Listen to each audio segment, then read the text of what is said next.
전능하신 하나님께서 당신이 집중하기 원하시는 가장 중요하고 명확한 한 가지는 바로 그분 자신의 말씀입니다.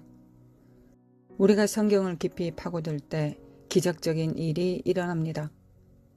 히브리서 4장 12절은 기록되어 있습니다. 하나님의 말씀은 살아있고 활력이 있어 좌우에 날선 어떤 검보다 예리하고 혼과 영과 및 관절과 골수를 찔러 쪼개기까지 하며 또 마음의 생각과 뜻을 판단하나니. 성경은 단순한 문학이 아니고 옛 이야기와 지혜로운 말들의 모음집이 아닙니다. 살아계신 하나님의 말씀입니다. 말씀은 실제로 살아있습니다.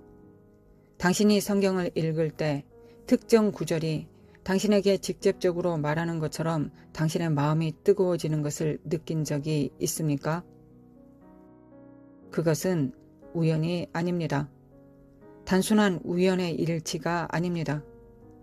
하나님의 말씀은 죄를 깨닫게 하고 인도하고 치유하고 변화하도록 설계되었기 때문입니다. 우리 중 많은 사람들이 가르침을 이해하고 비밀을 풀고 지혜를 흡수한다는 개념으로 성경을 읽을 때 우리가 더 깊이 들어갈수록 더 심오한 깨달음과 능력을 얻게 됩니다. 우리가 성경을 읽는 것이 아니라 마치 성경이 우리를 읽고 있는 것과 같습니다.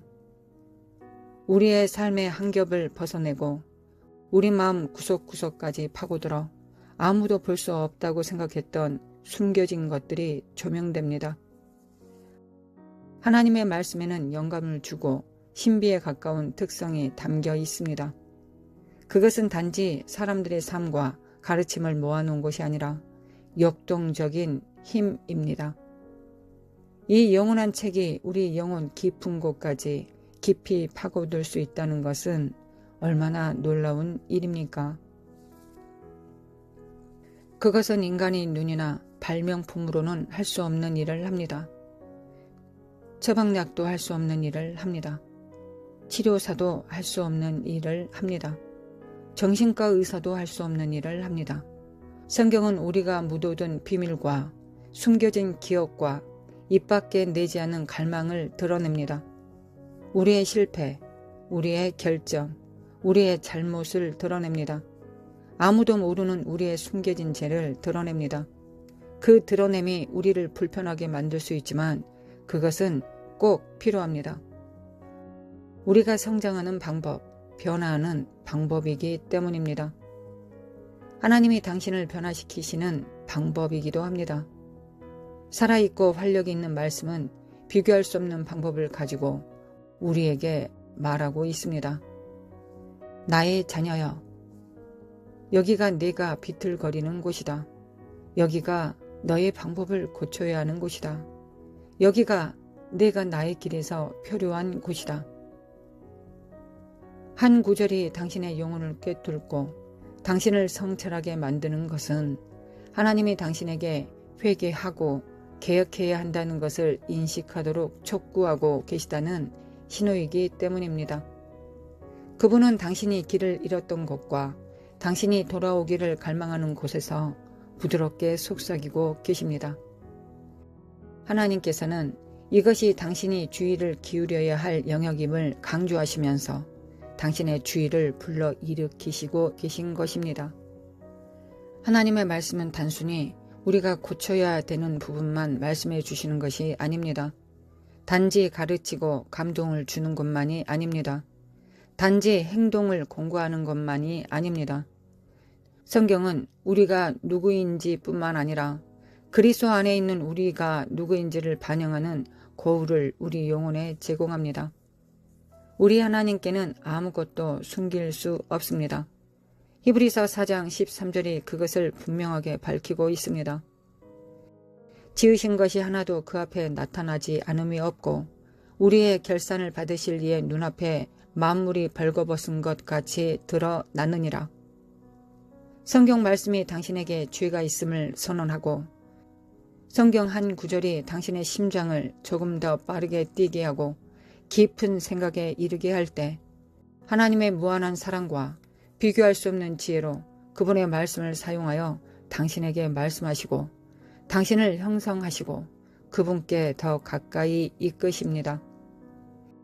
이것은 하나님이 당신의 주의를 그분의 말씀으로 끌고 계시다는 사인입니다. 이제 몇 가지 성경 구절에 대해 이야기하겠습니다. 히브리서 12장 14절입니다. 모든 사람과 더불어 화평함과 거룩함을 따르라. 이것이 없이는 아무도 주를 보지 못하리라. 이것은 단지 온화한 공고가 아니라 명령입니다. 저자는 제안하거나 권유하거나 촉구하고 있지 않습니다. 따르라는 것은 단호한 노력, 뒤따름, 끊임없는 시도를 내포하고 있습니다. 우리는 단순히 화평을 감상하거나 거룩함을 감탄하라는 공고를 받은 것이 아니라 그것을 쫓아 달려가라는 공고를 받습니다. 화평과 거룩함은 모두 우리 세상에서 찾기 힘든 보물이기 때문입니다. 그것들은 단순히 우리 무릎에 착지하는 것이 아닙니다. 의도와 열정을 가지고 추구해야 하는 것입니다. 모든 사람과 더불어 화평하는 것은 어렵습니다. 왜 인류 역사 전반에 걸쳐 그렇게 많은 전쟁이 있었다고 생각합니까? 역사적으로 어떤 형태의 갈등이나 전쟁이 지구 어딘가에서 발생하지 않았던 시기를 찾기가 어렵습니다. 다양한 형태와 규모의 전쟁이 인류 역사에서 끊임없이 이어져 왔습니다. 가족과 직장에서 심지어 우리 자신의 마음 속에서도 우리의 평화를 벗어나는 갈등이 얼마나 자주 발견됩니까? 이 성경 구절은 단순히 평화에 대해 말하는 것이 아니라 모든 사람과의 화평에 관한 것입니다. 이는 어려운 명령입니다. 특히 당신에게 해를 끼친 사람, 오랜 불화를 겪고 있거나 해결되지 않는 문제를 가지고 있는 사람, 항상 당신과 사이가 좋지 않은 이웃, 오해하는 동료, 심지어 더 가까운 사람들인 배우자, 자녀를 생각할 때 그러합니다. 하지만 이 구절은 틀림없이 명확하게 범위를 좁힙니다. 그들과 화평함을 따르십시오. 이것은 거룩한 명령입니다. 그들이 당신에게 잘못했을 수도 있지만 오늘 하나님의 선언적인 부르심은 화평을 이루라는 것입니다. 오늘 누군가에게 화가 났습니까? 당신이 지금 제 말을 듣고 있는 것은 우연이 아닐 것입니다. 바로 지금 그 사람과 화평함과 거룩함을 따르십시오. 산만함과 유혹, 도덕적 모호함이 넘쳐나는 세상에 거룩함은 과거의 유물처럼 보일 수도 있습니다. 돌아서는 곳마다 순결과 헌신의 삶에서 멀어지게 하는 유혹의 덫이 있습니다. 그러나 여기에 진리가 있습니다. 이 세상에서 우연히 성화를 발견할 수 없습니다. 이 세상에서는 거룩함이 기본 설정이 아닙니다. 이 세상의 기본 설정은 죄, 불경건, 육신의 정욕, 안목의 정욕, 이생의 자랑입니다. 거룩함은 참으로 어렵습니다. 그러나 우리는 그것을 따르라는 명령을 받았습니다. 세상은 거룩한 삶을 옹호하지 않고 광고판과 스크린은 우리에게 반대 방향으로 손짓하지만 하나님의 말씀은 변함없고 거룩함을 추구합니다. 화평함과 거룩함을 따르는 것은 단지 우리의 안녕이나 개인적 성장을 위한 것이 아닙니다. 이것은 영원한 주제입니다. 성경은 그것이 없으면 아무도 주를 보지 못할 것이라고 경고합니다. 그것은 하나님과의 관계, 우리의 영원한 운명과 우리가 세상에 전하는 증언에 관한 것입니다. 빌립보서 2장 12절입니다. 그러므로 나의 사랑하는 자들아, 너희가 나 있을 때뿐 아니라 더욱 지금 나 없을 때에도 항상 복종하여 두렵고 떨림으로 너희 구원을 이루라. 이것은 단순히 흘려 넘길 말씀이 아닙니다. 기독교 여정에서 우리의 길을 계획하는 모든 신자에 대한 신성한 명령입니다. 위의 말씀을 통해 첫 번째 우리는 자신의 구원을 이루라는 공고를 접하게 됩니다.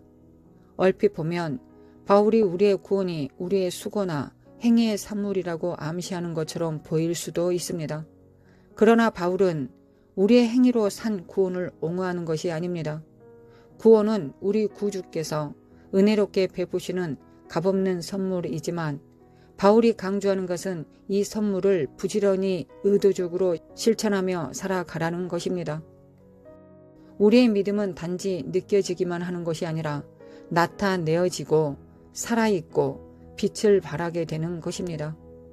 귀중한 달란트를 받는 것과 같습니다. 그것을 묻어두지 말고 투자하고 증식시키는 것입니다. 바울의 권고는 당신의 구원에 대해 열심을 가지라는 것입니다. 이 장엄한 은혜를 가볍게 여기거나 당연하게 여기지 마십시오.